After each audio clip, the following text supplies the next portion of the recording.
Coming up on Up at Noon, Elizabeth Banks is playing Rita Repulsa in the Power Rangers movie. LEGO The Force Awakens is coming out this summer, and would you pre-order a taco? Because that's a thing you can do. All that and more right now on Up at Noon Live.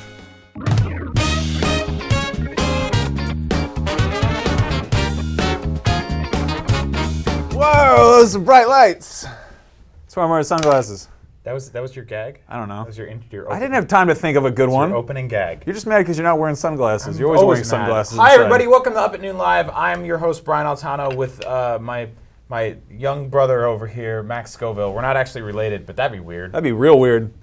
This is a weekly comedy variety show we do right here on IGN. What is this show? What is it? No one knows. We've been doing it for 26 episodes now, not including the old iteration, which went on for hundreds of years. Or the part earlier around the holidays where we lost count of how many episodes we've done. Yep.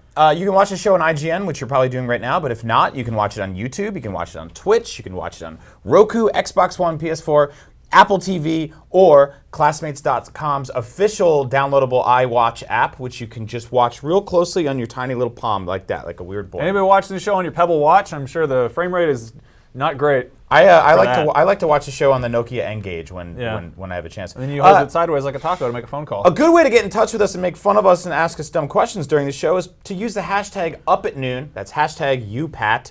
No on. Yeah. On Twitter, and then you can ask us anything. We'll talk to you. We'll have a good time. We have tons of fun stories to cover today. We have a very little special guest, and it's going to be a good time. I'd like to thank our very special sponsor, who's a real sponsor and not a joke that we do every week. Coins. Heavy circle money. Can you believe it's money? Because it's made out of metal, and you put it in your pocket. Coins. I think this is corrupt game journalism. Thanks, I think coins. You are paid off by the coin industry. Yeah. With not real money, but giant, heavy, circular ones. Weirdly enough, they wrote me a check. You know, coins are going away. Coins are going the way of the Tyrannus, as they say. I think they're coming back. I think coins are making a big comeback. I don't think they're coming back. I think they're like businessmen's pogs. No, not adult pogs. Not what they are. Coins. Speaking of which, if you have some coins and you want to throw them towards something that you have no idea what it is yet, Taco Bell is getting into the gaming industry way of marketing and other such funds with exclusive early access to a brand new pre-order item that no one knows the actual true nature of. Taco Bell launched on a website at tacobell.com/preorder. This is not a sponsored bit. This is just a weird thing we're doing. We're sponsored by coins, remember? We're sponsored by coins. Taco Bell is actually taking pre-orders for a product that they have not revealed yet. Yeah. Which means you can go and pay them right now. It's $2.99. And you will be able to pre-order a mystery box that they're calling the biggest idea ever. They say, trust us, then pre-order it now, sight unseen, and you get to taste it on Saturday, February 6th. That's 2 days before the rest of the world. So I guess the rest of the world on February 8th will be able to try this. But if you go in on Saturday with your pre-order slip, with your $2.99 paid off, a person behind the counter will hand you something that has never been eaten before at a Taco Bell. If this sounds terrifying and familiar, it's probably because you're reading the story or watching this story on a video game website where people do this kind of crap to us all the time. Yeah. What I like is that I'm on it right now. Biggest idea ever? Question mark. And then there's a mystery box, like some kind of Riddler puzzle. And then it says limit 5 per customer. So whatever it is, you can only have 5 of it. Yep. And it has allergen. It has milk and soy and wheat. Mm-hmm. What's the most money you ever spent at Taco Bell? And then here's a sneak peek of James Harden behind the scenes of our secret super commercial. Yeah. So this is a good time to be alive. It's not just EA season passes that go sold without actually telling us what's inside the box. Taco Bell's getting in on it too. I think it's ridiculous. I think I'm very interested in it because I know it's dumb and I know it's only $3, and that's where they get you. Like, here's the thing. You and I both pre-ordered the Star Wars Battlefront DLC without knowing what's in it, right? Mm-hmm. And we've both been pretty, adamant about how we wouldn't have done that if it wasn't for Star Wars, A. And B, it was a few months before we actually found out what we got our $50 for. This, quicker turnaround, and shorter stack of coins to get in there. So $2.99, and you can walk in the door and eat this new thing. I don't know what it's going to be, because the apex of Taco Bell creative decisions of the last few years was the Doritos Locos Taco, right? Which is pretty cool. That was them being like, this is it. They used to have that weird Frito bag thing. What if it's a hamburger? That's crazy. What if it's a hamburger? What if it's a Taco Bell hamburger? Yeah. The shots fired burger. That reminds me of when everyone for a while was like, EA should make a console. They have all their own games. This would be like EA. This would be like Taco Bell making a console. Because Taco Bell making a hamburger would be a direct shot across the bow to anyone else trying to make hamburgers, which is their enemies. Now, as we've seen in the movie, the documentary Demolition Man, eventually in the future, Taco Bell does win the fast food wars, and Taco Bell becomes a fancy place to eat, where you sit down and there's like charcuterie platters, and it's all vegan. Yeah, there's tiny little. Is it? Yeah, it's all. They don't eat meat. They don't eat. They don't eat anything bad. Because it's like soy. Everything's healthy in the future. Yeah, and afterwards, then you have sex with virtual reality headsets. That's right. And after you eat that Taco Bell, and you got to go home and take a big dunk, which is part of the narrative with that place. Use the 3 seashells. Because your system won't support the DLC that they're selling. You got to use the seashells, and that's a tough time to be alive. I got to say, like, this is just dumb marketing being thrown around in lieu of a upcoming sporting event. And it's working. working. To say otherwise, it shows up in the room with us. Yep. I mean, this kind of reminds me of people mailing away for stuff. Like, you send away your proofs of purchase. Yeah. We have so much access to information now that, like, we know, like, there's not a lot of surprises. You know, like, stuff will be like a surprise and then it'll get leaked or whatever. And we're like, oh, like, I guess it's kind of nice to, like, not know what you're getting. I mean, we talk about, like, Loot Crate on the show. Like, that's totally the same idea. It's that, like, you know, Christmas time advent calendar, like, birthday surprise. What's in the box? We don't know what's in the box, but it's coming from Taco Bell, so you can probably eat it. Maybe it has some wheat and soy, so if you've got allergies, watch out. It would be weird if this leaked, because that means that, like, they would have made it like today, which is like 4 days before you can actually eat it, which means it's gonna be some real old meat. Do we have any Taco Bell employees in the comments on this? What is this thing? Can you leak it? Can you break some street dates? Yeah, exactly. We're looking for a What are the real secrets? snitch. Tell us. If you were a Taco Bell employee, you can make up a throwaway account. You can log on the internet and leak all that information. What's in the box? We think it's a burger. We want to find out. It's a big week for news. Okay, how about this? What if it's a burger with just like 2 quesadilla buns? So That's madness. Take a quesadilla, That's madness. cheese, lettuce, tomato, Madness. meat, quesadilla. It's a trash fire. I don't want to eat that. Okay, fine. All right, enough. moving on into other big, hard-hitting news. A big story this week is that in Germany there is a NeverEnding Story theme park. Well, sort of. Kind of. Sort of. Now, if you grew up in the 80s, you watched this movie, even the 90s, this was like one of the most fantastic fantasy movies ever made, definitely of my time. And you've seen it a bunch too, obviously. Sure. You and I have we watched this movie together, Yeah, we right? both have the same flavor of brain damage. Yes. Very true. But one thing a lot of people don't know is that, I mean, I'm sure German people know this, but NeverEnding Story is huge over there. It's like their Hobbit, their Harry Potter, whatever. I was talking to a German friend about this, and it's just kind of like it's part of your childhood, it's part of your kind of upbringing there. Kind of over stateside, it's more of like a wacky 80s thing that people maybe sort of remember. But there's a place in Germany where you can ride that big dog. Let's take a look at this big dog. See, and I gotta say, man, out of the context of the film, it's really terrifying. And he's not terrifying in the film. There's actually this like really weird part when it's like vaguely sexual, I'm gonna put it there, where the kid, his horse has just died and he's been in the swamp, and he gets picked up by this dog, and the dog is just kind of sitting on this hill, like glistening, and he's just kind of like, I'm a luck dragon. I want to hang out with you and spend a lot of time. Rub my belly and touch my little paws. Yeah. And it's gross. It's terrifying. This turtle, by the way, who sneezes on him in the movie, you're basically playing the protagonist of that movie if you're watching the movie. You put yourself into it. This is giant and nightmarish, and they just kind of shoved it in the corner of this museum. So you can go see these horrible monster people. Yeah, so if you're ever in Munich and you want to go see this nightmare, you can do that. Including that rock who's like, here's such big hands. Look at this. Oh, awful. Just awful. That snail that looks like Marty Sleva. Awful cocaine snail over here. Yeah, I mean, I feel like if there's an opposite of the Make-A-Wish Foundation, where there's like sick kids who are like, man, I don't want to be sick, but I'd really love to go and see something I love. I feel like this should be like the opposite for bad kids who are really healthy. They're just like, oh, you peed in dad's gas tank? You should go to this nightmare museum and learn a valuable lesson about not doing that anymore. It's very, very odd. All right. So that's that one. Max, before we get on to the next story, we actually have confirmation from a secret Taco Bell snitch named Andrew H. Not going to say your full name. On YouTube, Andrew H. says, I work there, and it's a hodgepodge of all of our food. What? Huh. What does I mean, that mean? that's literally everything on the Taco Bell menu. Well, that's so everything far. on every fast food menu is just Yeah. like, check it out. We took a lot of one thing and put it on the other. It's a Baconator. You're like, you had all those things there already. David Testerman on YouTube says, it's a taco made with pork carnitas. I'm betting. He actually says pork carnets.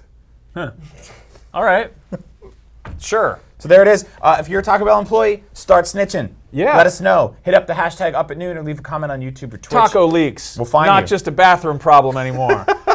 Okay, so there's a Power Rangers movie coming out, which is awesome. I'm really totally looking forward to this. It might be a hot mess, and it might be a cool time. But either way, like it'll be fun. Like you have to screw up so hard to make Power Rangers in a big budget movie boring. And we just got our first kind of official casting announcement of kind of a big piece of information. Good old Rita Repulsa, the terrifying moon witch. Sounds sort of appetizing in a weird way. Ivan Ooze's ex-husband. She's going to be played by Elizabeth Banks, who you might know as the nightmare clown from the Hunger Games. Wow. That terrifying potpourri dish of shrieks. Yeah, but she's awesome. And this is totally like, I mean, so far we've had kind of like a handful of sort of teen stars and more like unknowns, like not really big names, but to have like a full-blown movie star attached to this is I'm kind of excited about it. I think it's showing the sort of the caliber of what this film's going to end up being. Like, this is an actual big budget Hollywood Power Rangers movie. Sure. And we got one of those sort of. But it didn't even like, actually it was very true to form. The Power Rangers movie, again, you and I have watched recently. You and I watched a lot of bad movies together. Yeah.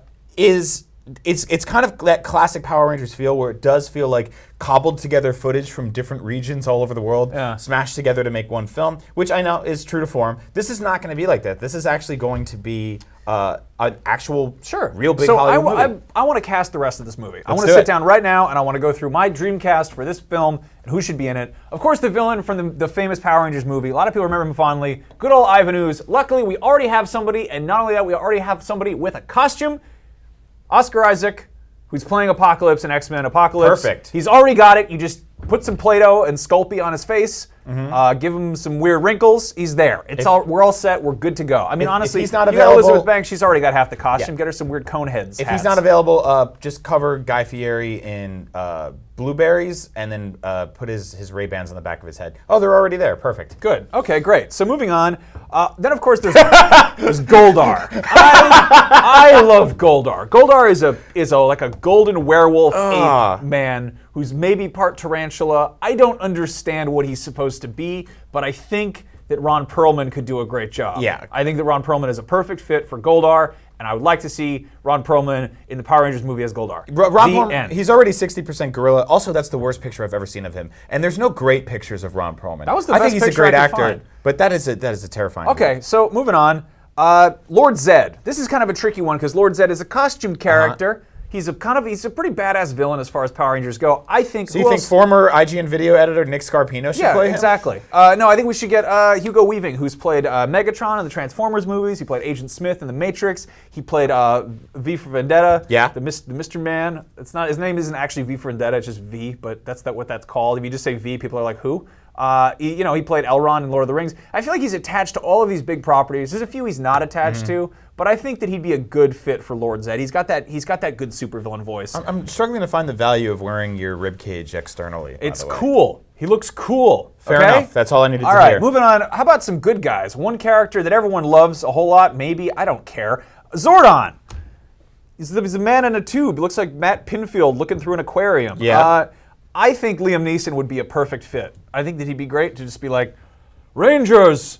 And you could pay him like, I don't know what his day rate is, but pay him for like a couple days to He shoot could do it over. He could do it over Skype. Exactly. Yeah. Just get him to Skype in. He'd be like, "I'm coming to you from a Microsoft Surface tablet," and you're like, "Oh, there's your product placement." And it also pays for itself. Yeah, and Liam Neeson already did 3 bad movies about teenagers fighting aliens, so this will be perfect. They're called the Star Wars prequels, and I went there. He was in one of those, but okay, that was a bit of a walk. Well, he was the ghost in the rest. You just couldn't see him. Yeah. Okay. Ghosts are invisible. Now, finally, here's a controversial casting, but I think it's about time he's made his big screen comeback. Andy Dick should play Alpha 5.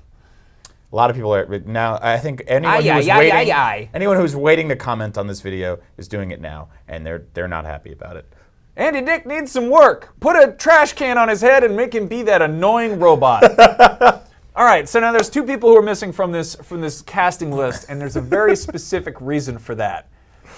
Bulk and Skull are 2 incredibly important characters from the Power Rangers universe, and I really hope they're in the movie. Yeah, it's weird how similar they look to some people that we might know. Now, we should probably make a petition that we should get cast in that film as those men, but I actually have another thing we need to do first. I made Hold on, put your arm on my shoulder.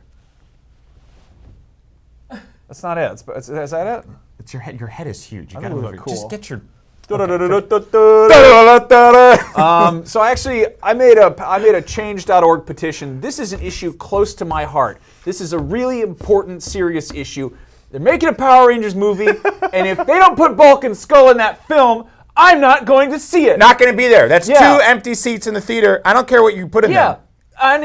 They won't get my money. I'm voting with my wallet. I will not see that film unless they put those bullies in the movie. That's right. So They're important. They're part of the lineage and the canon. What they do is they wear, one of them wears a scarf around his neck like a weird painter. Yep. And the other one eats. And what they got to be in that movie so they can just really antagonize those teenagers. And it says here, though the fans of the Mighty Morphin Power Rangers will undoubtedly appreciate everything they've heard, suggesting that Saban Entertainment and Lionsgate Entertainment will be faithful to the original television show source material, it wouldn't be the same. The upcoming feature film doesn't include Angel Grove's bumbling duo, Farkas Bulkmeyer and Eugene Skullovich. Is that their real names? Those are their real names. And it's signed Farkas sincerely. Bulkmeyer? Yes. Why is his middle name an initial of the what? Yeah, and this isn't saying that That's I won't... like Max Scoville. This is not saying that I won't see this film, because there is actually a little addendum here that says that put these in the film or I won't see it until it's on an airplane or streaming on Netflix or whatever. That's true. When you watch anything on an airplane, it doesn't really matter up there. I'm Saban and Lionsgate Entertainment. You listen right here. I want them in that film. So if you'd like to support my petition, go on the change.org and try to find this petition. I searched for it. It didn't come up. It came up with much more serious issues, but you can look for it and you can sign it. Yeah, and to the people of change.org, what's it like watching your vision just get totally trashed by weird anime white dudes all the time? So like, how many times were you like, we're going to make a website where people can evoke real change in the universe, and people are like, oh yeah, you know what I want? I want an Asian Lego. You're like, what? How did this happen? Yeah. The worst thing about making a petition on there is that they keep sending you emails where they're like, hey, there's a rogue fire department that's trying to put out the sun. They've been spraying their hoses up in the sky trying to put it out. You better sign this petition or we're all going to freeze to death. Maybe. And it's like, they keep emailing you. They're like, somebody gave toddlers a gun. A bunch of them. You're like, I just wanted Bulk and Skull in a film. Yeah. All right, so Bulk and Skull. This is why nobody takes online petitions seriously, by the way. Because of us. But yeah, get them in there. Get them up in there.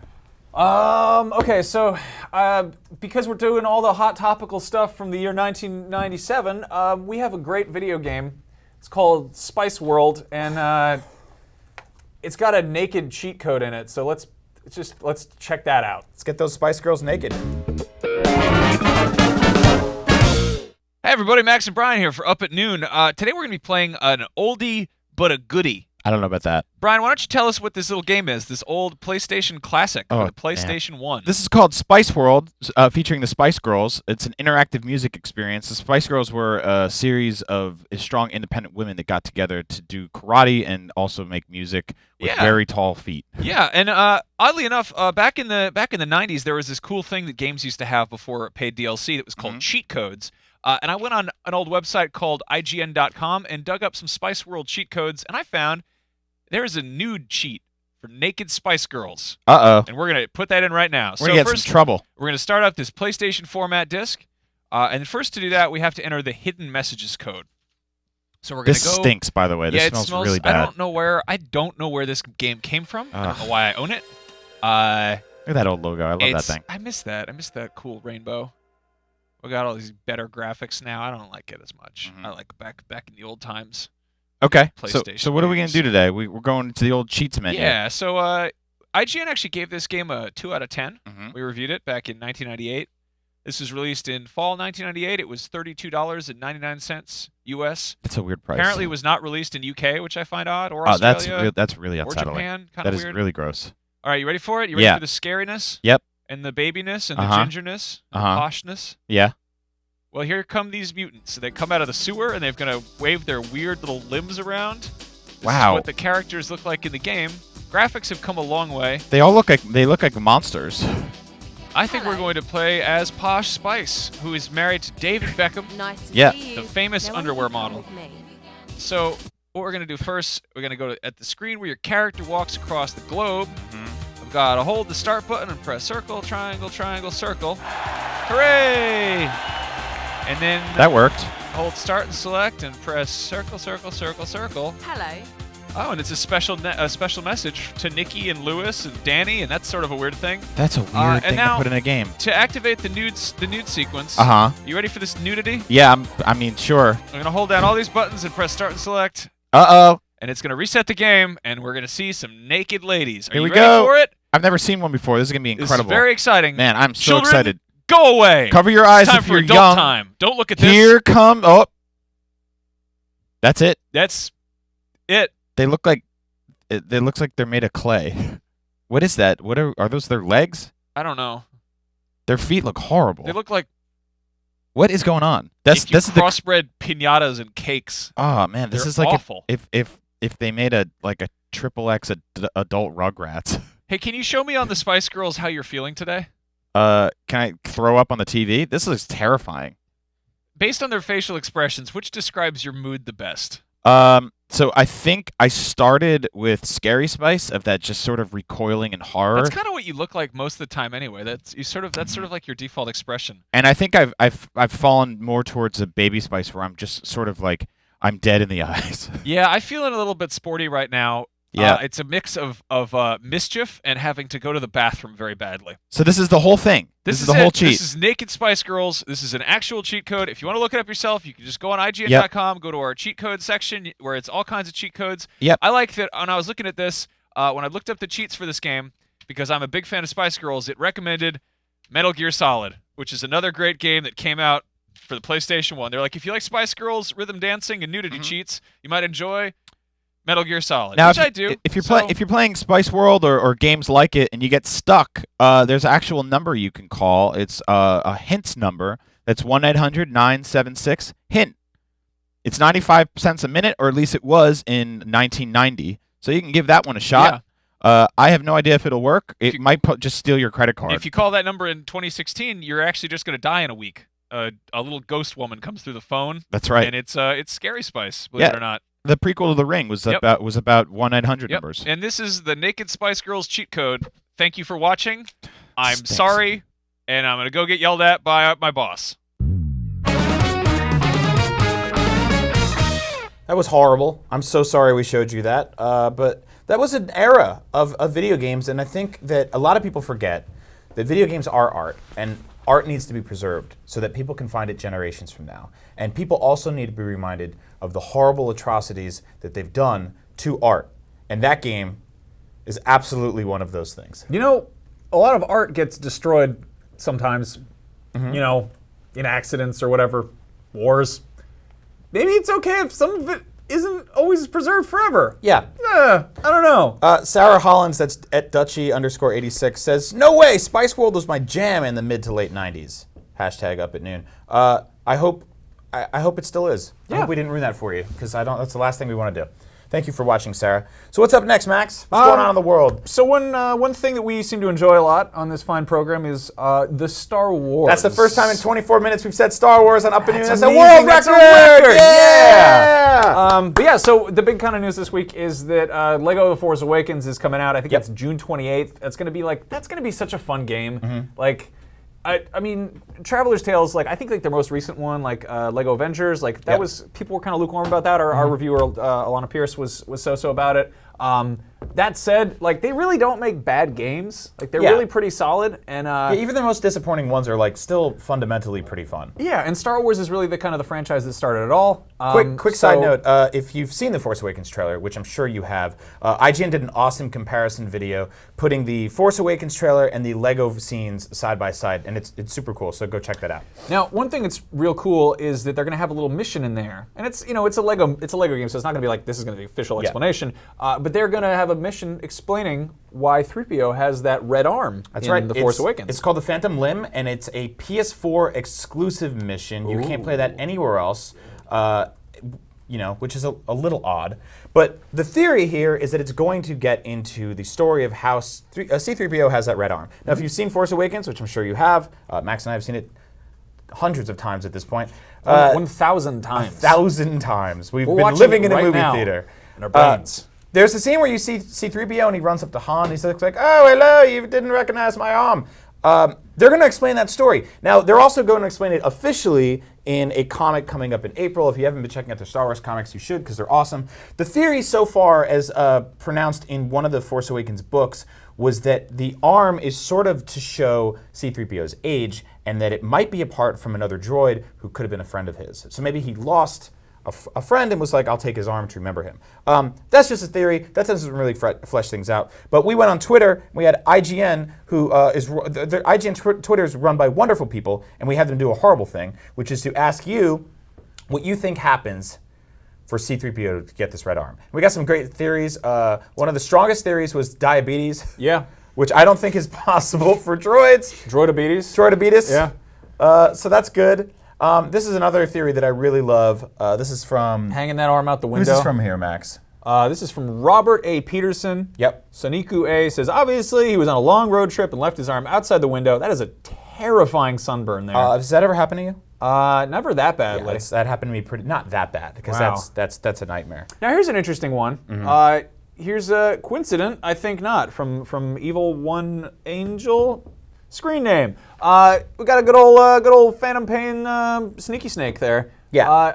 A lot of people are like kind of trying to compare that whole like Metal Gear, like the Kojima and J.J. Abrams have hung out. We did this weird story about how there's an alien in The Force Awakens that shouts the word Kojima. Yep. But it's like, was that on purpose? What is that? You know, but then you've got a droid with a red arm, like specifically a red one. It's kind of odd. Yeah. I don't know. Maybe they're pals. Is some weird reference in there? James Clark down here says, before watching TFA, I thought he was part of the First Order. His arm is similar to the red side mark on the TIE Fighter. Huh. That's interesting. Yeah. That means if anything that even has a little bit of red on it means it's evil. Stephen Swan says, the books already said he got it from sacrificing himself to save another droid. No theories needed. Yeah, Yes, well, we know that too. We're trying to have a fun time, flesh right? it out. Good God, Flesh out let the us theory. have a fun time. We're Jeez. supposed to just enjoy things by Come talking about it on. with your friends. Having a good time. Andrew White says, after the Sand People attack in Star Wars, he got an infection from the sand and it turned red. That's a weird gross. theory. Really Actually, gross. you see that? He's got that hole in his Sand limb. infection. Yep. I like the idea of a Wookiee doing it. Nathan He played Chewbacca in a Cantley chess says, match. yeah, he played Chewbacca in a chess match and didn't win. Yeah. Or didn't let the Wookiee win. The red arm was all he could find in the trash. Yeah, That old works. garbage can. Well, I kind of just love it because that whole gag in the movie was just sort of like we were all picking apart that like what's the significance? Is he in the First Order? Like does 3PO get injured early on in the film? And then he just shows up for a goofy gag. Like that's it. I don't know. I kind of love that. Anyway, I cannot wait to play LEGO Force Awakens and run around as a 3PO and do a dumb little bad thing. Yeah. Creeping around, jumping, and collecting some studs. If you want to interact with us like those fine folks just did, use the hashtag #UpAtNoon right there on Twitter, Yeah. and we will find out what's inside of that deep, weird recess of a cavern that you call a mind. Ew. Okay, so we've talked about a lot of really awful, bad things on this show so far, and that is not about to stop anytime soon. There's a movie coming out that's called 9 Lives. It stars Christopher Walken and Kevin Spacey. Kevin Spacey plays a cat. I don't know why this is a movie. Let's take a look at the trailer and sort of watch it together, I guess. Let's recoil in horror. Yeah, let's watch this trailer. Had it all. So He earned billions. here's Kevin Traveled the Spacey's world on office. luxury yachts. Yeah, he's got a very pimped out high-rise building in Don't New York get how City. this is real. Built an empire from scratch. You're gonna see what we mean in a second. Thousands Guess called what's in him that chair? the most It's a powerful turd. man in Somebody went to the world. bathroom in that chair. Yeah. Not really. Now It's they a call cat. him Mr. What's Fuzzy weird is that Kevin Pants. Spacey isn't even really doing like a How did I get into this? very Haven't been there exciting. for Like your he family. doesn't sound like You're he's gonna be playing stuck up being inside bored this Kevin capsule Spacey. until you Like make he's not being things especially right. sassy. This is so awful. So basically, the theory Seriously? here is that Kevin Spacey is a horrible boss, and he did something terrible that made him turn into a cat. And now he has to spend time with his family and Christopher Walken. How is this a real movie? This is a real movie. It looks like those movies that Adam Sandler's character is in Funny People. Like it's just like this. It's got Jennifer Garner in it. Like what? I mean, So, I and think- it's- here's my the theory. Instagram is Mr. Fuzzy Pants. Here's my theory, and you couldn't hear it because the end of that trailer is Kevin Spacey as a cat getting a bath from his daughter, and he says, "Just drown me." So we can't actually find out what the tone of this movie is, if it's sarcastic, if it's like a snakes on the plane kind of situation. But either way, it looks like a nightmare. And my theory is that everyone in this movie owes somebody money. That's a good point. Yeah. Living is not cheap when you're a celebrity. I think all those people have somehow They're in a lot of debt with some sort of mob boss. The mob boss has a daughter whose cat passed away, and to honor the daughter's cat, they made this nightmare of a film. Weird. Yeah, it's directed by Barry Sonnenfeld, who did like Get Shorty and Men in Black. He's done a lot of great movies. I don't know why he's making a movie about a cat. It looks bad. It looks like a bad movie. But maybe it'll be great. Who knows? Baby Geniuses 2 was a great movie. Yeah, I guess. No, it wasn't. I'm just kidding. Thanks a lot. That was a very bad film. Starring John Voight. Tolsor, that's on IGN, he says, guys, you are funny and I enjoy watching Up at Noon, but why do you guys pull up your jacket sleeves? Is it an inside joke between you two, or is it an American thing like wearing sneakers with a nice five-piece suit? I'm like 6'6". Like my arms are too long for this jacket. Mine go all the way down. I Yeah, mean, for the I don't most know why part. you roll up your things. I Like roll like them a up weird, because it's like I like a weird the softy boy. So here's the thing, and I'm going to break this down a little bit. San Francisco is a weird city to live in. My wrists are cold. Yeah, you never really know what you're going to get when you wake up in the city. You walk outside and it's 7 seasons in one day. So like when I left the apartment this morning, it was very cold. And then I walked down the street and I went to get coffee and I stood in the sun and I'm like, it's very warm. And then I got back to the office and it's cold in the office and I walk outside and it's hot. So you're constantly torn between like, do I wear a hoodie? Do I take off the hoodie? Do I have a jacket? Do I roll up the sleeves? So because I don't wear shorts, because I just don't We're want actually not allowed to wear shorts. We're not allowed to wear shorts on camera. Weird. That's an actual IGN law. Yeah. We cannot wear shorts on camera, so you don't want to see our big, fat, babby white legs. They're gross looking. They're really gross looking. They look like drawings of that Marvel villain, the Blob. Yeah. It's just gross. I got tattoos from Darksiders 2 all over my legs. Exactly. I got all the 4 horsemen, and they're just wrestling around. It's like Joe Madera. They look like if One of the tattoos got infected, though, so you can't tell what's going on. It just looks like I got my legs crushed under like a silo or something. My legs look like if you took just a slip and slide and covered it in vanilla ice cream and centipedes. Wow, that's real gross. It's gross, so we got to cover those things up. Yeah, but I have nice arms. Sorry that we roll up our sleeves because of our gross legs and our messed up short pants. We can't wear them.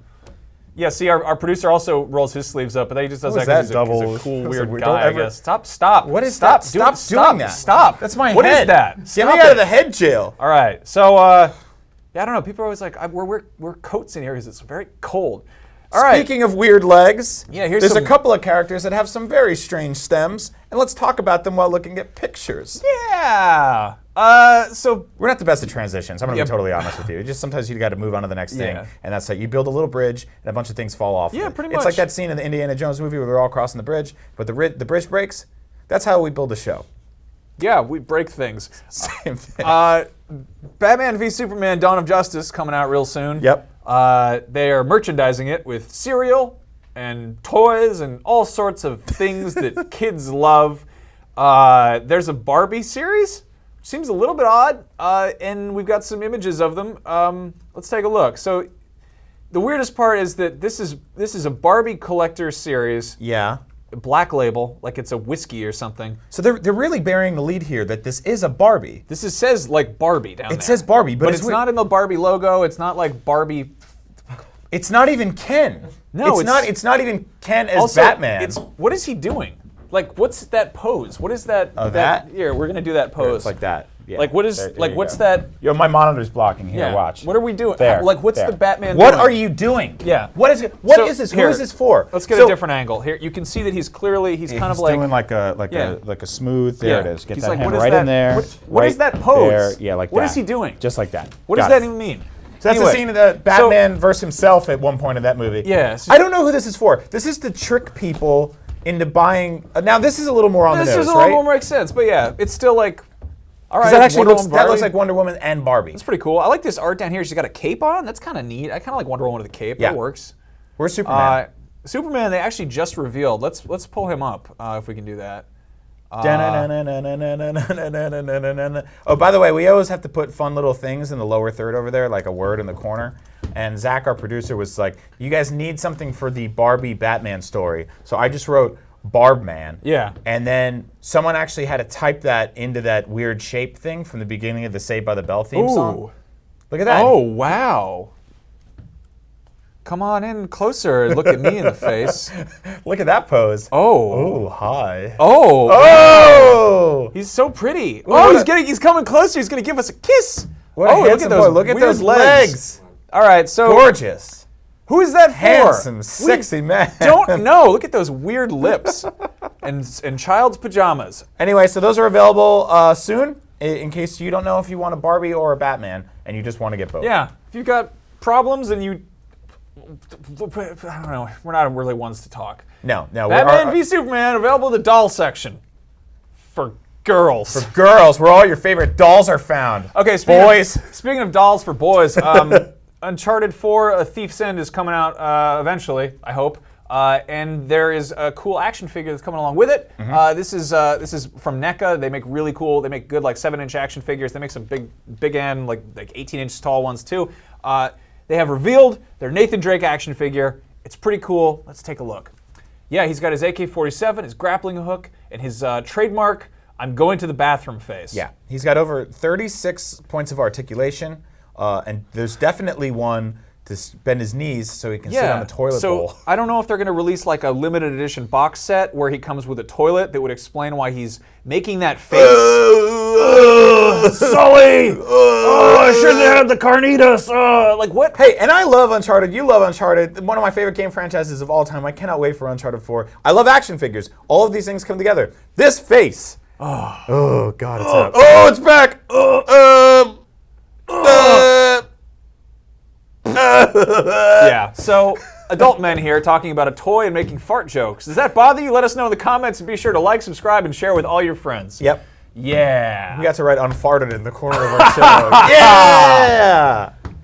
Suck it, every teacher I ever had. That's right. All right. Sorry, Mom. All three of them. Yeah. Your mom was your teacher? Were you homeschooled? No, I was apologizing to my mother because I actually you should have been homeschooled. You're Yeah, a weird dude. you should have been kennelled. What do you want? Yeah, I should have been kennelled. So 'cause I'm a cool dog. There's a thing happening. There's a thing happening soon. We can't talk about it really. It's a big secret. We can't legally say the name of it because you'll get sued. There's a big sporting event. Yeah. It's going to be taking place, and a lot of people like to watch it. And one thing they like to do while they watch it is they like to eat food. One thing that they like to eat when they're having the time with the sporting event is chicken wings. Yeah. And you dug up an interesting piece of information about this. Yes, a lot of chicken wings are going to be eaten during the game. The big ball game. The big game shape thing that happens this Sunday. Big ball game. 1.3 billion chicken wings will be consumed by Americans during the Super Ball game. The big ball. Big ball game. Big old super game. 1.3 billion chicken wings. At the bottom of the story, it's very nuts. It's basically there's an infographic. It says that would be 600 wings for every seat in the stadium in all 32 NFL stadiums, which is just a really gross thing to think about, walking into a stadium and it's just piles of chicken wings everywhere. That's 162 million pounds of chicken wings. I have a hard time imagining 1 million of a thing in one place. I cannot mentally perceive of that. The amount of chicken wings billion?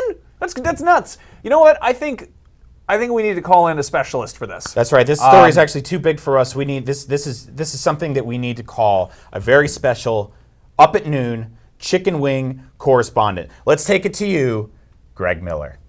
Thanks, Brian. And to everyone out there who's going to be eating chicken wings this weekend, stop. You're all a bunch of Johnny-come-lately, fair-weather fans. 1.3 billion. That's how many... 1.3... Stop. There's no reason for this. You are all fakers. You are chicken wing hipsters, and I'm letting you know right. First off, if you can't remember a time when you had to go over to Lone Star Steakhouse, a horrible steakhouse chain, because they were the only place in town that served wings, that's my cred, ladies and gentlemen. So here's the thing. I don't want to be going to the store this weekend to buy wings to make myself and find out that guess what? Prices are all jacked up because some guy wearing a monocle over there in Britain with his little thing swooshed over here wants to watch the United States of America football game and say, I love chicken wings. And then everybody in America is like, that British guy's doing it, I guess I should do it too.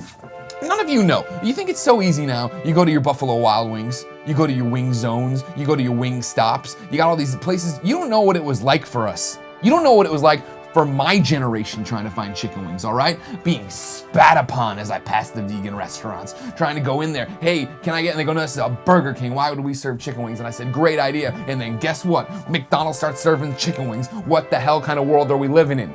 You don't need to be, not everything needs to be a KFC, Taco Bell. Everybody except me, stop eating chicken wings. He really... God bless you, Greg Miller. God bless you, Greg Miller. You really, really love wings. Greg, when I worked with Greg for years, I worked with Greg on the show. We created the show together. Greg left a Greg Miller-shaped hole in the front door. It was when he really left on expensive IGN. to fix. It was like Tasmanian It Devil. was dangerous. through a tree. There were splinters everywhere. Someone got tetanus. Thanks, Greg. So remember, if you eat a wing on Sunday, respect your elders. Respect your wing historians and chicken part aficionados. Team Bone for life. Not that again. No, seriously, why would you eat a boneless wing? It's just a nugget. Don't even call it that. I don't call it that. Team Bone. All right, fine. life. Moving on. Thanks, Greg. All right. So we reached out to you guys because we were out of breaking news stories about German children's museums, and we decided to maybe ask what you guys had questions for us about, topic suggestions. So this is a new segment called the Mailbag. Hold on, let me find my email. Come Not on, actually you a got- physical what- bag. do It's we not have a bag. We got any questions from Twitter? Yeah, sure. Fine folks out there. Somebody said, Max, why don't you have that mailbag ready? Because I was busy putting American flags in videos, okay? You want to argue with that? No. Okay, here's a good question. This comes from Chris Hernandez. I was wondering, with Legend of Zelda Twilight Princess HD on Wii U being a thing and people usually being upset with remakes, why is it okay for Nintendo to remake a game, but when Sony and Microsoft remake or upscale a game, it's usually seen with much anger? What gives Nintendo the golden pass to remake/upscale their games without people being upset? Oh, That's okay. a great question, Brian. I can totally answer this. So I think a lot of it comes down to the fact that this generation, there are two things happening. One, Sony isn't exactly knocking it out the park when it comes to first-party software. Original, brand new, built for the ground up PS4 first-party software. They're just not. Now they're relying on third parties, which are doing an amazing job. PS4 is obviously not hurting in sales. It's the #1 best-selling console. It might go on to be the best-selling console of all time if things keep going the way they're going. So it was a little weird to join in on the PS4 activity and be like, what do I have to play? Oh, The Last of Us and Uncharted, like these games are coming back? That's not exactly fair. Nintendo, on the other hand, no third-party support, but they still pretty much knock it out the park with a lot of their first-party stuff. Some of that quality has been lacking a little bit, but that's okay. Also, we are starving for a new Zelda. Something, anything. We've been running over that same 20 seconds of that dude in the field just hanging out. Like, give us something new. So to get Twilight Princess is awesome. It's been 9 years since we got to play that game the last time around. It did not look great the day it came out. I bought that on the Wii's launch day, and I went and I bought component cables, which actually didn't come out for like 2 weeks later. So for a week and a half or 2 weeks, I had to play that game hooked up with just regular cables, and it just looked horrible. It's not aged well. It's actually aged even worse than it looked at first day, which doesn't happen with a lot of things. Something like Wind Waker has looked good forever. So it's a very difficult scenario. I think that if Nintendo started doing HD remakes all the time, they would absolutely get all of the ire that they would deserve for doing something like that. But the fact that they still make first-party stuff and that their HD remakes are few and far between means that they don't catch as much hell for it. That's a good answer. Yeah, how was that? I think also it's worth pointing out that while there might be that kind of vocal minority that gets mad about remakes and upscales and stuff, there's a whole lot of people who didn't have a PS3 and didn't get a chance to mess with Uncharted. PS4 is currently, head of the race, so a lot of people are like, hey, I'm going to check out what the big deal is with that. Yeah.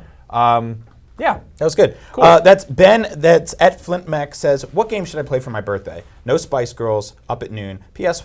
First time watching in a while. Missed y'all. We've been right here, baby. Just anytime you need us, we're right here. They don't let us go out there. No, this is it. We're actually, what we do is we both poop and sleep under this desk, and every Thursday at 11:55, we wake up. We come out. Weird bears. So, what should you play on your birthday? yeah, what should Ben play? What's a good birthday game? Well, Pin the tail on the donkey. that's not nice. He's talking about Musical video. chairs. He wants a video game. A lot of good birthday games you can play. He actually didn't say video How come game. there aren't like there should be more birthday video games? Here's a fun game. Hide the eggs in someone else's house. Yeah, that's a cool one. See how long it There's takes to find them. You know what you can do with chicken strips? You can slide them between a box spring and a mattress in Yep. a nice hotel room. By the time they notice there's something wrong, there's real smelly chicken wings inside that mattress. I learned that from Marilyn Manson's book. Another fun game is, dude, I put a fish in your car 4 months ago. Yeah, that's true. It's a real good one. Another one is put a live seagull in a box and give it as a gift to someone else. I don't think that works. No, it's very hard to catch the Yes, seagull. that's very difficult. Unless you own a parking lot. I want to say thank you again to Greg Miller for joining on the show today. Anthony Donofrio says, really moved by the chicken wing speech today on Up at Noon. from Greg. Greg, he's just like, he just does it all. He whipped He's so that out good. real fast. It was really nice. Go support that man if you're not already. I got an email from Jacob Meyer. Says, seeing as I just got a new cell phone and digging it, iPhone 6S from Windows Phone, the difference in performance is like using smartphone for the first time. Anyway, my question is, what was your first cell phone? How old were you, and how was your experience? Oh, man. Oh, this is okay. going to make us feel very, very old. I don't know if I can find it, but it was, so my first cell phone, because I never had a beeper. I find that really hard to believe. Yeah, so I actually Because you just look missed like that. a drug dealer. I do, thanks. I was actually kicking and screaming against getting a cell phone for a very long time. I was one of the last holdouts. I got it in my junior or senior year in college, which means that this was like 2002, 2003. Oh, man. Yeah, so I was very late, and I knew a lot of people that had them, and I was just kind of like, hey, if you need to find me, like, you can call my house line. And then rapidly realizing that that's impossible to do, I got a cell phone that was like this, I think it was like an LG or a Verizon or a company that doesn't even exist anymore. It was like a big fat gray block. It looked like a long egg. And the thing that I hated the most about it was I had friends that were playing, they got a cell phone like a year later that had a full color screen. My first cell phone was basically like a Game Boy, and it had one game on it. Now other people had Snake, they had Pac-Man. I had one game, this is an actual game called Falling Numbers. Oh, I remember that one. To play Falling Numbers, numbers would fall on the screen, and you would have to press the corresponding numbers on your phone. So it would be like 4, 4, 4, Yeah. 3, 5, So like 2, 5, 5, 2, and you would press them. But not. But not, Really, not real even like, sad. not even a real puzzle game. What about you, Max? Yeah, so my first, that was what, 2001, 2002? My first cell phone, I was in college. I got it from my friend Samantha. It was a hand-me-down phone. This was in like 2007, and it was one of those pay-as-you-go Virgin Mobile phones that you got to go to like 7-Eleven and buy cards to go to the power it up. the bodega from The Wire. Yeah, and it Yeah. was I mean it was a crack dealer phone. Like that was what people call it. It had like a huge crack down the middle of it, so like the battery case would pop off, Yep. and you had to slide like a piece of a business card in there. Otherwise, the battery would just pop out when you're walking around, and people wouldn't be able to reach you. But it cost like 25 cents a minute or something stupid like that. Or it was like 25 cents a text. So people would always call me and they'd be like, "Hey, what do you do?" And I'm like, "What do you want? What is it? I'm in a hurry." And it really. Oh, because you didn't want to. I was like, "You're wasting my minutes. What is it? What do you need?" Do you remember collect calls? Oh yeah, those were great. Do you ever do the thing where it'd be like collect call from Brian Small, come here, and you'd hand it up and they'd be like, dude. Yeah. You'd like to accept the call, and my mom would always be like, nope, I don't need to accept that call. I got all the information I need. Brian needs me to pick him up at the bed. What could go wrong? Man, I like having a smartphone. It's nice. It's pretty cool. I've learned. You and I were talking about this recently, but I have a Kindle Fire tablet that I read all my comics and books on, and I took everything off of it except for the Comixology app and the Kindle Book app because I was like, I want a place where I can hold a phone-shaped thing but not get emails, calls, texts. Check the internet, anything I want. None of that stuff. None of the distractions. I think it's nice to have. Like I know some people that they have just a phone and they don't use it for anything else. Yeah, that sounds awesome. Yeah, I kind of miss that. Like old grandpa people. Mitch Griffin says, "Hey Brian, nice Tingle toy." There he is, right there. I actually got this from the Nintendo store in Seattle at Nintendo headquarters. Thank you to everybody over there that invited me last year. He says, I was wondering which Zelda games you've been playing to celebrate 30 years of Zelda. I actually played through Link's Awakening last weekend from start to finish. It's about a 10-hour game. If you've never played it before, it's available on 3DS. You can play the DX version, which is in full color. It's gorgeous. It's basically the sequel to A Link to the Past. Came out after that. So it's got a lot of the same ideas, but it's a Game Boy game, so the graphics aren't as good, but I still think it's really gorgeous. Some of my favorite Zeldas are like the top-down ones. I didn't know that came out after A Link to the Past. Yes. That's crazy. Yeah. I love that one because it's incredibly weird. Yeah, Like it's it's in super that weird. same kind of level of weird as like Yoshi's Island, where Yeah, it's kind of like or Majora's Mask. yeah. Yeah. Very cool. Yeah. When was the last time you played a Zelda game? Probably been a while, right? I think I replayed Link to the Past pretty recently. I was just going through some stuff this weekend, and I found my Game Boy Advance cart for Minish Cap, which is my second favorite Zelda game. That's awesome. That and Link to the Past. Minish Cap is super good if you never played it. Game Boy Advance game. I think it was one of those ones that was released, like you can get it digitally if you bought the first 3DS, and then Nintendo had that weird kind of make good deal of like, hey, it's the ambassador package of old games that.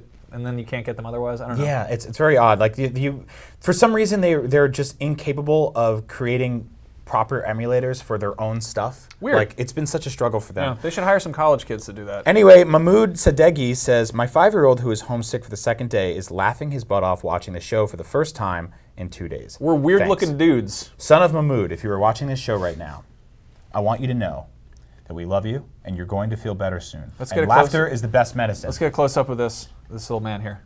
There he is. So every week we pull our toys on the desk. I brought a bunch of mine today. Max only brought this. Yeah, I really like this toy. So I got this weird little chicken. It's a children's Playmobil toy, and I think it's really, really funny because why? Yeah. Why is it a thing? So actually, I figured out like the official photos. Like you think that maybe you're like, oh, it's a farmer and he has a chicken. Yeah. That makes sense. These are things that a chicken would peck around while a man is doing yard work, whatever. This is weirder because where is he taking the chicken? And what is he doing with it? Exactly. And I actually found out a cool trick about this. You can totally change the story of this entire scenario just by doing this. Here. Now the chicken has died. Oh, that's so sad. It gets And even he's really. he's rolling him into a chicken it gets funeral. way, way weirder when you Or a fryer. when you do this. Oh, that looks horrible. Because then it's like, what went wrong at the old chicken farm, the Playmobil Fun Factory? Yeah, and you can make him eat it. Anyway, toys are fun. Yeah.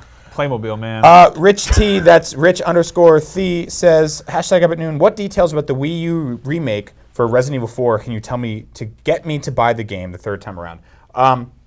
I don't know which versions of it you bought the last time around, but this is not technically a Wii U remake. It is a port of the Wii version, which is the best version of that game, I think, control-wise and everything like that. Because you can just like Point and controls are awesome. It actually makes the game a little too easy. There was also a PS3 and Xbox HD remake of that game, which doesn't really look that great anymore. It's weird to have the words HD remake and then pull that up in 2016. So it is the Wii version. It's $20. If you have the disc already, you can just jump into Wii mode and play it on your Wii U already. Saved you $20. Use that $20. Mail it to me. Don't do that. Don't actually mail take it to me. because Brian doesn't need your It's money. illegal to mail cash, Grandma. Stop it. Is it really? No. I don't know. It's illegal to hit a bunch of coins with hammers, take them down to the train tracks, and squish them. Potato King, that's @Trogdor_6, says, my first phone was a present from my parents. It was a Nokia running on Windows 8. I didn't have the heart to say anything. Yeah, I mean, don't be one of those kids that, there's that thing that goes around every Christmas where people get really great presents and they complain about it. Don't do that. Yeah. Just be happy. Your parents don't know what they're doing, okay? They really don't. They had you. Yeah. They're just trying to make it work. We got a question from Logan Toomey. He said, do you think The Witcher 3 might be too intimidating in terms of size? I just could not get into it after I realized that after 10 hours of gameplay, I hadn't even left the top corner of the map. I understand why some people like it, and it deserves Game of the Year, but I could not get into it. Thoughts?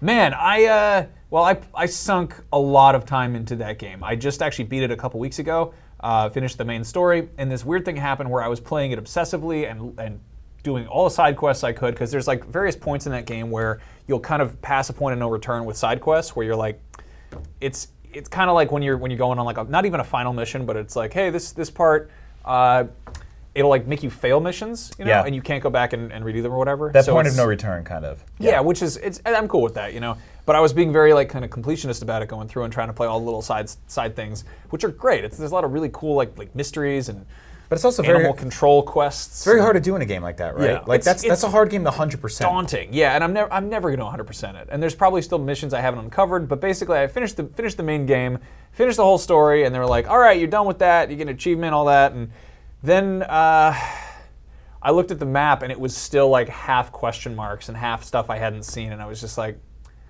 I think I'm done for now. Yeah. And maybe at some point I'll jump back in with a DLC, but like that is a massive game. Like if you are the kind of person who wants the most possible bang for your buck, get that game. Because that game will last you a really, really long time. And they keep updating it with more free DLC, or they were for a while, where it was like, yeah, we've added some new finishing moves and there's just random side quests. This woman's getting bit by dogs, you can go help her, or whatever. But yeah, like that was, I don't know. We don't really have the luxury of 100%ing games because we're kind of supposed to stay up to date with the next thing. It's very, very rare that I can do something like that. I just got my copy of Metal Gear Solid 5 back from our pal Andrew Goldfarb, who was borrowing it and still hasn't played it. Really? Yeah. Shame him. I put Shame. 95 hours into that game, and it's like really dangerous that I have it in my house again because I'm just going to want to jump back in there and play around some more. 95 hours? Yeah. Wow. And I didn't even go online with that. That's awesome. Yeah. Scott_Bromley. Weird. Who's that? It says, hashtag up at noon, I'm ordering Monster Jam tickets for you guys right now. Just kidding. Scott Bromley is a very good friend of ours, and we are going back to a monster truck rally. Have you ever been to a monster truck fight? So here's the thing about, so we've gone before. We've actually talked about it on a different show. We're going again, but this time we're bringing our ladies. You ever bring a woman to a monster truck rally? Yeah. You should do that. You should do that. It could be. What if it's bad? What if all of our wives and girlfriends are like, scientifically impossible. we hate trucks. Well, we don't think they're great at all. Then they'll be happy to see them fall over and burst into flames. What if you leave your wife and we move in together in a cool Gravedigger themed apartment? I don't want to do that. What if your wife hates Gravedigger? She doesn't hate Gravedigger. What if she does? No, He's the best truck. He's the scary haunted house truck. Then maybe she'll like his son of Gravedigger. That's the one I was talking about. The original Gravedigger just looks like an old ice cream truck. When two cars love each other very much, a monster truck stork flies through the sky and drops a baby monster truck on their front steps. And that's the story of the Hot Wheels Attack Pack, a hot line of toys that turns into monsters. David Joseph Wesley says, what's your favorite Star Wars toy of all time? I know we both have a good answer for this one. Can I go first? Go. You think. When I was a kid, my neighbor Jeff Braden gave me the original Jabba the Hutt from Return of the Jedi, the original set, on top of his weird throne thing. And the throne thing slid out, which is not technically canon for the movie because there isn't actually a part where Jabba gets off of it and something else is underneath. But it was the toy was a year or two old, so it had some dust in it. And when you opened it up, there was like these moldings of little plastic skeletons and just gross beasts. And this like sticker of aliens. And that Jabba the Hutt is just like this weird pale puke green. And it's just such a cool mold. It's not superposable or anything like that, but it stuck with me, and it's the reason I love the Jabba the Hutt scene. That whole Jabba's palace scene is my favorite part of any Star Wars movie, and I think it's because of that. Man, that's an incredibly tough question because like I'm factoring in like the $300 hot toys and stuff. Like I have like a Sideshow Boba Fett that's incredibly detailed, and I love it to death. But oh man. There was a 300th edition Boba Fett that was put out in 2001 that was basically like Kenner being, or not Kenner, but Hasbro being like, hey, this is the 300th 4-inch Star Wars figure. We're doing a very special edition missile launching Boba Fett because there's this whole kind of backstory of Boba Fett not launching missiles or whatever. Yep. And they put out this cool deluxe box set. That was the first thing I ever pre-ordered. I went on to Entertainment Earth and I got my mom to put in her credit card, and this was like, back in summer of 2001. It was like $15 or something. But it was kind of collector grade toy. It was like really nice. If you ever see one, buy it. It's a nice collectible. But it was also total BS that it was the 300th figure in the line because they'd been like, we lost count. Who cares? They were just like, let's call it a special edition. But that was fun. And so do you still have it?